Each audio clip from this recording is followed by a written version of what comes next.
जो किसान था उसको ये आपने खेतिहर मजदूर बनाया, जो खेती करने वाला था वो मजदूर बन गया। राम राम दोस्तों, स्वागत है आपका राष्ट्रवादी एसपीटी चैनल में। नरेंद्र मोदी को मैं हृदय से धन्यवाद देता हूं, उन कोटि कोटि माता की ओर से और उनके संतानों की ओर से कि आपने मेरी मां का इलाज करने का काम किया है, खुराक देने का काम किया है, इसलिए कोटि कोटि धन्यवाद के अपात्र हो।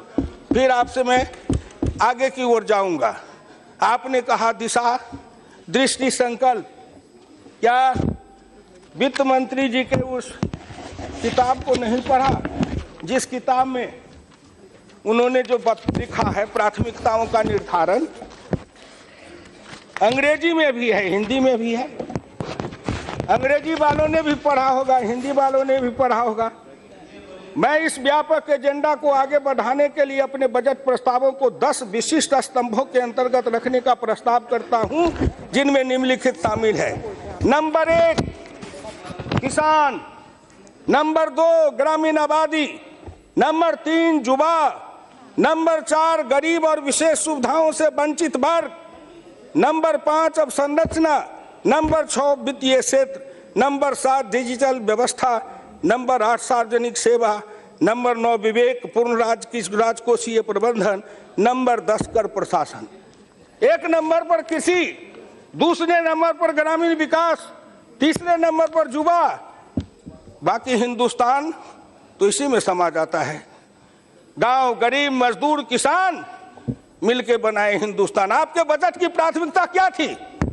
गांधी जी ने दर्शन दिया था। गांधी दर्शन है नंबर 1 कृषि, नंबर 2 कुटीर उद्योग, छोटे उद्योग, नंबर 3 है बड़े उद्योग। सरदार पटेल के मरने के बाद आपने उस प्राथमिकता को बदल दिया। फिर मैं नरेंद्र मोदी जी को धन्यवाद देना चाहता हूं कि सरदार पटेल के उस दृष्टि को और गांधी की उस दृष्टि को फिर वित्त मंत्री जी ने लाके शुरू किया है कि नंबर 1 पर कृषि, नंबर 2 पर ग्रामीण विकास, और गांव किसान सबसे ज्यादा पिछड़ा रहा, उसका कल्याण करने के लिए योजना में जोड़ दिया गया है। इसलिए इस भारत सरकार को धन्यवाद। वहां देखिए आप लोगों की दृष्टि कहीं पर निगाहें, कहीं पर निशाना। बात किसी की कर रहे हैं और गीत किसी का गा रहे हैं। अरे गीत गाइएगा, जिसकी गीत है उसके लिए गाइएगा तो सुनने में मजा आएगा ना। आप तो सुना रहे थे, इसलिए आपसे मेरी विनम्र प्रार्थना है कि इस पर आप सुनिए। अध्यक्ष महोदय, सभापति महोदया, ये हमको लंबी लंबी बात सुनाते हैं। ये विषमता किसके समय में आई? मैं किसान हूं। हमारा जो 51 में 71.9% किसान था, 2001 में 45.1 हो गया, 26.8% किसान कम हो गया। कृषि मजदूर 28.1 था 51 में, 2011 में 54.9 हुआ, 26.08% बढ़ गया। दोस्तों, हुकुम नारायण जी एक ऐसे नेता थे जो किसान के प्रति बहुत ही संवेदनशील थे। वे हमेशा किसान की कैसे आमदनी बढ़े इस पर चिंता करते थे। जब भी लोकसभा में उनको बोलने का मौका मिला, वे किसानों के प्रति ही वफादार रहे कि एक किसान की कैसे आमदनी बढ़े, कैसे उसको उन्नत के रास्ते पर लाया जा सके। एक तरफ किसान अगर कमता है तो खुशी होती है कि वह खेती से हट के कहीं दूसरे रोजगार में गया होगा, बाबू बना होगा, महल में गया होगा, कुर्सी पर बैठा होगा। लेकिन जब दूसरे तरफ देखता हूं तो 26.8% खेतिहर मजदूर बढ़ा। इसका मतलब जो किसान था उसको ये आपने खेतिहर मजदूर बनाया, जो खेती करने वाला था वो मजदूर बन गया। गांव में रहने वाला 26.8 था, वो घटते घटते गांव के अंदर से कम हो गया। 82.7 से 68.8-14% कम हुआ। सोचा कि गांव का आदमी कम हुआ है, शहर में गया होगा, अच्छी दुकान बनाया होगा, कारखाना बनाया होगा, बाबू बनाया होगा। और जब दिल्ली में आए, रिक्शा चलाते, ठेला चलाते, फुटपाथ पर सोते, पेड़ के नीचे सोते। सबसे ज्यादा पूर्वी उत्तर प्रदेश और बिहार के जो नौजवान आते हैं दिल्ली में रोजगार खोजने, वो आए थे किसान का बेटा बन के, किसी भी जाति का हो। यहाँ रिक्शा चलाता है, ठेला चलाता है, मजदूरी करता है, फुटपाथ पर सोता है, पेड़ के नीचे रहता है। एक पेड़ के नीचे जन्मता है, पलता है, बढ़ता है, शादी होती है, दूसरे पेड़ के छाया के नीचे शादी होती है। कोई बड़े लोग हैं हनीमून मनाने के लिए स्विट्जरलैंड जाते हैं और वो बेचारे अपना हनीमून उसी पेड़ के छाए के नीचे बनाते हैं। सड़क पर गाड़ी घोड़ा चलता है, गरीब का बच्चा हनीमून बनाता है। आपने कभी सोचा? आपने कभी उनके बारे में सोचा? क्यों नहीं सोचा? इसलिए कि आप जिस वर्ग से आए थे वो वर्ग चरित्र ऐसा था, क्लास कैरेक्टर आपका ऐसा था कि आपने उसके लिए नहीं सोचा। नरेंद्र मोदी जिस वर्ग से आए हैं इनका क्लास कैरेक्टर वैसा है, इसलिए उस वर्ग की ओर चिंतन करते हैं। ये तो दो भारत का संघर्ष है। मैं धन्यवाद देना चाहूंगा नरेंद्र मोदी जी को कि उन्होंने भारत में एक नए विचारधारा के साथ युद्ध को आमंत्रित किया है। न जाने युद्ध का परिणाम क्या होगा, लेकिन एक बात समझ लीजिए, युद्ध का परिणाम निकलेगा, अच्छा निकलेगा, क्योंकि गांव गरीब मजदूर किसान ये सब अब जग गया है और हिंदुस्तान के 85% लोग श्री नरेंद्र मोदी जी के पीछे खड़े हैं और हिंदुस्तान के 15% लोग हैं उनके बीच में युद्ध छिड़ा है, क्या आया है और इसका निराकरण होगा। इसलिए आपसे मेरी विनम्र प्रार्थना है, इस पर सोचिए। हम कहते जाएंगे लेकिन आप तो सोचेंगे नहीं। आपने कहा उस दिन मल्लिकार्जुन जी बोल रहे थे तो लघु किसान सीमान की बात कर रहे थे।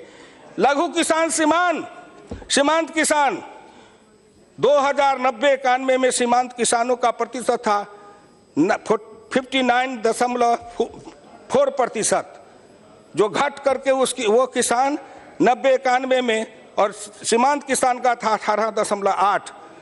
सीमांत किसान 2010-11 में हो गए 59% से बढ़ के 64-65%, और लघु किसान हो गया 18% से बढ़कर 18.52%। ये सीमांत लघु किसान जितने सीमांत किसान थे वो छोटे लघु सीमांत किसान बन गए। तो 2 हेक्टेयर 5 हेक्टेयर जमीन वाले 1 हेक्टेयर आधा हेक्टेयर जमीन के किसान बन गए। इसको किसने इस स्थिति में रहने के लिए मजबूर किया था? इसलिए कम से कम आपसे प्रार्थना करता हूं कि आप इसको सोचिए, ठंडे दिल से सोचिए। हाँ साहब, मल्लिकार्जुन साहब, या आप तो जिस पार्टी से आए हैं, हाँ कहिए। मैं आपकी भाषण में बड़े गंभीरता के साथ सुनता हूँ हमेशा, क्योंकि आप एक सोशलिस्ट पार्टी के बैकग्राउंड से आए हैं। पैदाइश से तो कांग्रेस से हुई, लेकिन लोहिया जी पहले कांग्रेस में थे, उसके बाद में सोशलिस्ट बने, वो उनके साथ वो जुड़े हुए थे। अब क्या हो गया है, अब बाल्यावस्था में कांग्रेस थे, जो गृहस्थाश्रम में सोशलिस्ट में रहे, अब संन्यास आश्रम आ गया बीजेपी के साथ है, तो बात और है। लेकिन बात यह है कि क्या आप ये जो लैंड रिफॉर्म्स लाके सबको, जो टेनेंट्स को जो बांटे गए जमीन है या सरप्लस जमीन जो बांटी गई है, उस सबको क्या आप कंसोलिडेट करना चाहते हैं? क्या उनके लिए छोटे जो किसान हैं उनके लिए कुछ मदद करना चाहते हैं? जी, मैं उसको कंसोलिडेट नहीं करना चाहता, लेकिन मैं उसको फ्रैगमेंटेड भी नहीं करना चाहता। हम अगर एक तरफ वैज्ञानिक मशीनीकृत आधुनिक खेती की बात करेंगे, पहले हल बैल से खेती होती थी, अब ट्रैक्टर से खेती होती है। पहले मजदूर हंसुआ से गेहूं काटता था, अब कंबाइन मशीन से गेहूं काटता है। एक तरफ कहते हैं कि वैज्ञानिक खेती करो, मशीनीकृत खेती करो, और दूसरे तरफ जमीन का बंटवारा करो। वो भूमि सुधार नहीं था, भूमि का लूट था। भूमि सुधार का मतलब बहुत कुछ होता है, जिस पर आप बहस करेंगे तब हम कर लेंगे। आप इस एक बात सुनिए, अभी आपने कहा, भले आपने लोहिया जी का कहा, अभी जो माननीय प्रधानमंत्री जी ने ये बेनामी संपत्ति को छीनने के लिए जो कानून बनाया है और जेटली जी ने उसमें कड़े दंडों का प्रावधान किया है, तो आपने सोचा कि कहां से है? सन 1955 समाजवादी युवक सभा के पूरी सम्मेलन में व्याख्यान देते हुए कांचन मुक्ति पर डॉक्टर लोहिया ने कहा था, अपराधियों के लिए उचित दंड की व्यवस्था रहनी चाहिए और विशेष रूप से अवैधानिक संपत्तियों को छीन लेने की। किंतु ऐसे कानून बनाने से पहले आवश्यक है कि उसके समर्थन में शक्तिशाली जनमत तैयार हो। नरेंद्र मोदी जी ने जनमत तैयार करने के लिए कई योजनाएं चलाई है कि जिससे वो समता समाज को लाने का काम कर सके और समता समाज भारत में आ सके। बेनामी संपत्ति छीने जाएंगे, किसके छीने जाएंगे? कल माननीय प्रधानमंत्री जी ने जब विस्तार से कहा था, और फिर कल यही विमुद्रीकरण पर शाम में माननीय जेटली जी अपने। तो अगर वीडियो आपको पसंद आए तो वीडियो को लाइक करिए और चैनल को सब्सक्राइब करिए। तब तक के लिए जय हिंद।